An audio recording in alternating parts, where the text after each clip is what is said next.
Welcome to Lesson 9 of The Dream House, the IEB prescribed novel for English home language from 2019 to 2021. In this lesson, we'll continue our reading of Part 3.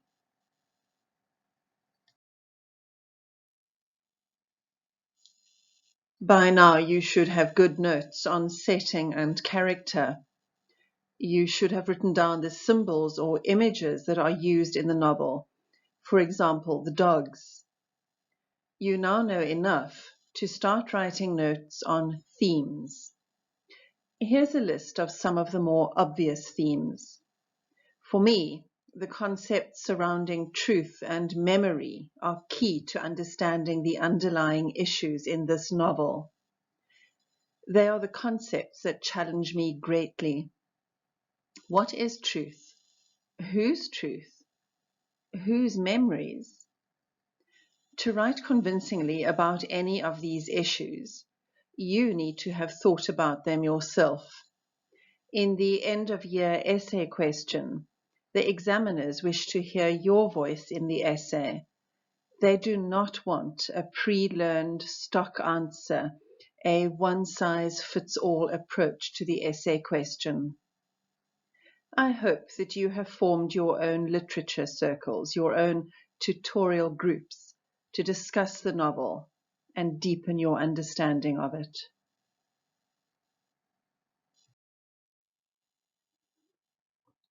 We start today's reading with Looksmart. We ended the previous lesson with Looksmart's and Patricia's versions of Grace's death. The memory and sharing of it is so upsetting that Looksmart retches into the bushes. He longs to flee, but he's left his keys inside the house. The use of him and her suggests a barrier.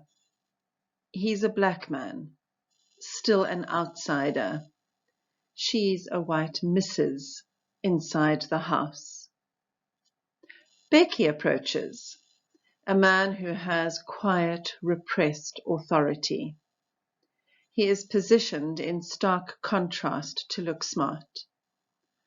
Although Becky's clothes are ragged, he has a quiet sense of composure, a dignity about him. He asks about Richard, but Becky seems calmly certain that Richard will find his way back to the house. Looksmart explains that he wanted to see the old woman one more time, but he doesn't elaborate. He then explains that Becky doesn't need to follow the Wiley family to Durban. Looksmart is part of the development team, and he says he will employ Becky and look after his family if he chooses to stay on Dwaleni.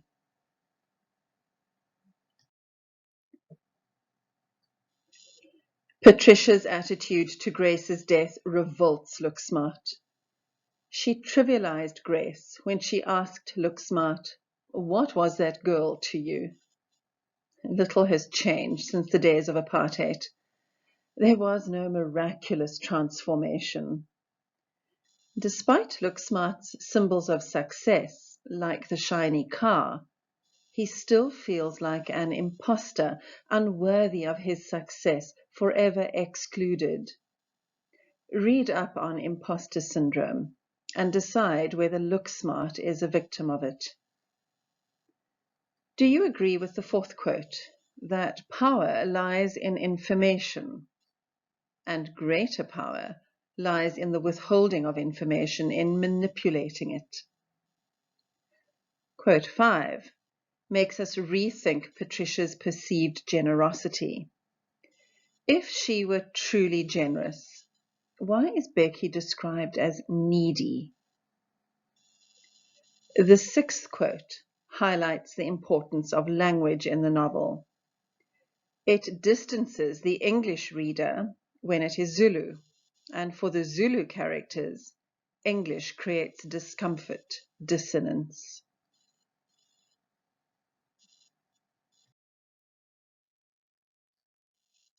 From page 120, we have Beauty's point of view.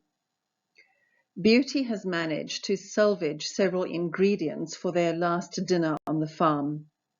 She's hoping that Looksmart has said what he came here to say and then left, as she feels that he has too many words inside his head. She doesn't like the way that he has upset the status quo. She likes the familiarity and predictability of her life. And even when they have moved, she will find the patterns and find ways of being of service. She's relieved to find that Looksmart has left the room, although his car is still there. Patricia appears to be anguished and asks Beauty what she remembers of the day Grace was attacked by the dog. Beauty answers in a guarded manner, allowing Patricia to mostly retain her version of the events. Pause the video and read these pages.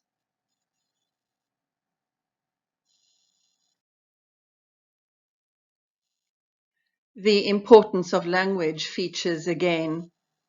For Beauty, words are pointless and empty, disenfranchised even in the new South Africa. In the second quote, we wonder if Patricia really cares. Beauty accepts that as a servant, she must serve quietly. The final quote is heartrending. By using the word loaded, Beauty is made to think of her sister as a possession, cargo. It's not the word you would use for a body, especially the body of a sibling.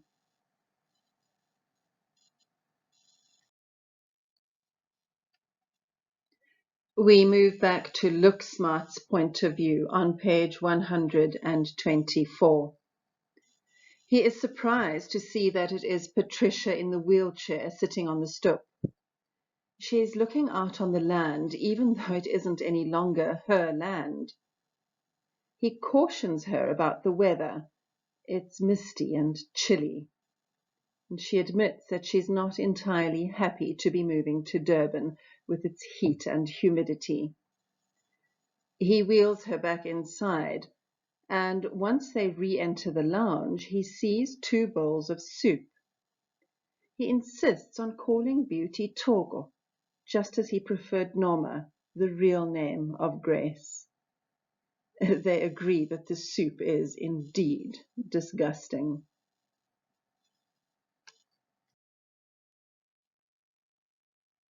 Names are telling in the novel. Beauty and Grace are English names, poor substitutes for the Zulu names. I find it moving that Looksmart named his own daughter after Grace.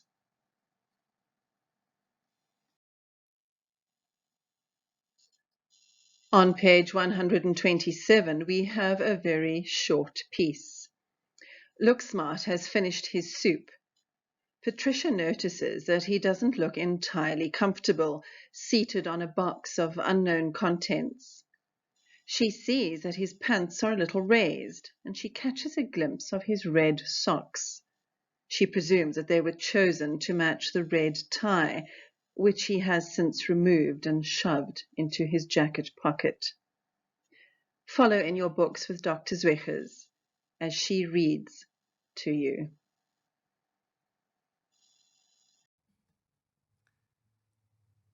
Patricia, page 127.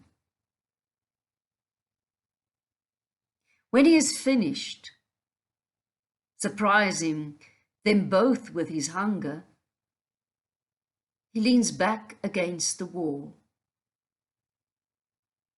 She doesn't know what's inside the box he's sitting on, but it doesn't matter now. His knees are higher than looks comfortable, and his trousers have been pulled up to expose his socks, which are red, and no doubt intended to match the tie. She notices then that the tie has been removed, and that a bit of it is hanging out his jacket pocket, giving the suit a tired look. as though it is panting.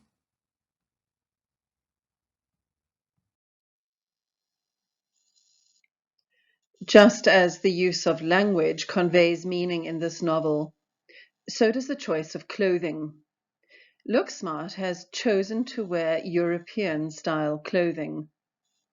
He seems simultaneously to embrace and reject Western culture.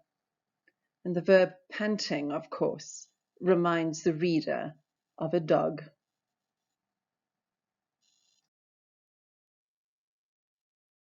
We return to Looksmart on page 128. Patricia admits to Looksmart that she has confirmed with Beauty that it was Looksmart who drove Grace to the hospital. Beauty did not, however, know that Grace and Looksmart were a couple. Looksmart had not even told his mother. He felt she'd object. Why should he benefit from an expensive education if he is only to marry an ignorant farm girl? They discuss the nature of fear and what it's like to feel frightened. Looksmart digs deeper, reminding Patricia of what he feels was something unforgivable. She didn't want the bleeding Grace on her new car seats. She had insisted that he take the bucky, and only when that was found to be missing did she concede, as long as blankets were on the back seat, so as not to be stained by Grace's blood.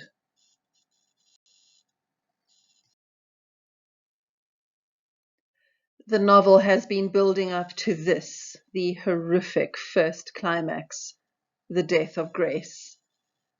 If this account is true, it's almost unbelievable in terms of Patricia's callousness, her cruelty. Unfortunately, memory is unreliable. What Looksmart remembers is not what Patricia remembers.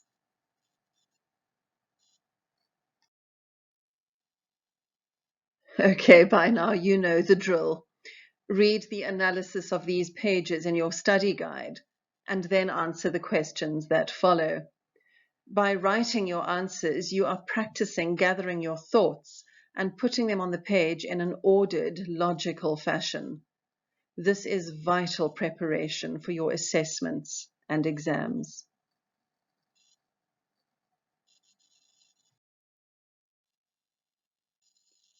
Becky's role in the novel is not prominent, but it is important.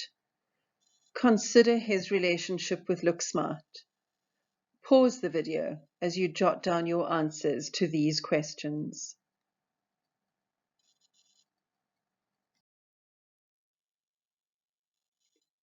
The description of the hapless Grace being bundled into the vehicle should bother you.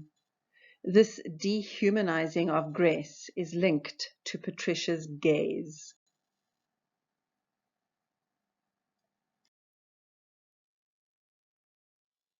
Looksmart is exhausted. He has returned to Dwaleni to confront his past, his demons as personified by Patricia. Can he forgive her?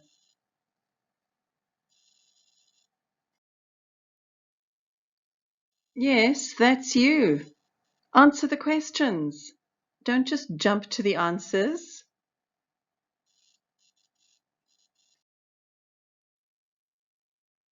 Your answer to the first question must focus on the double meaning of the word good.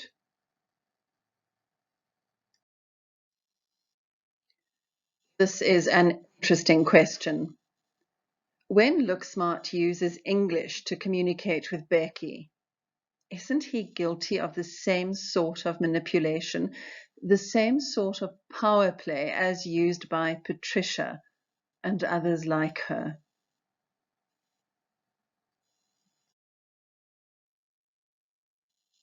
We have mentioned the connotations of the word loaded a number of times.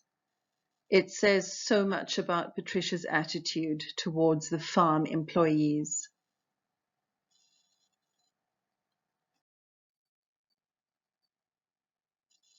Patricia's air of authority is highlighted here. She has an us versus them outlook. She feels that her position as a white farm owner makes her superior to her employees.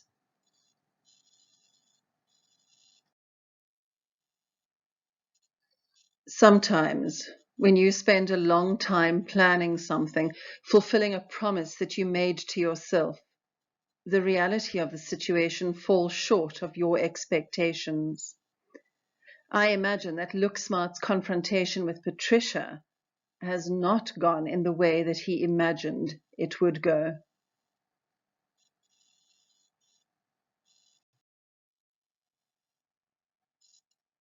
Patricia's selfishness, her callousness, her cruelty towards Grace is, to Looksmart, unforgivable.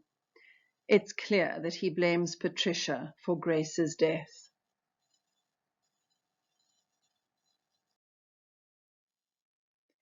Your notes should extend over quite a few pages now.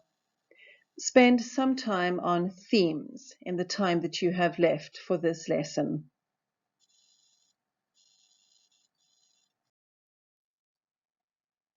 I do hope that you are finding these online lessons helpful.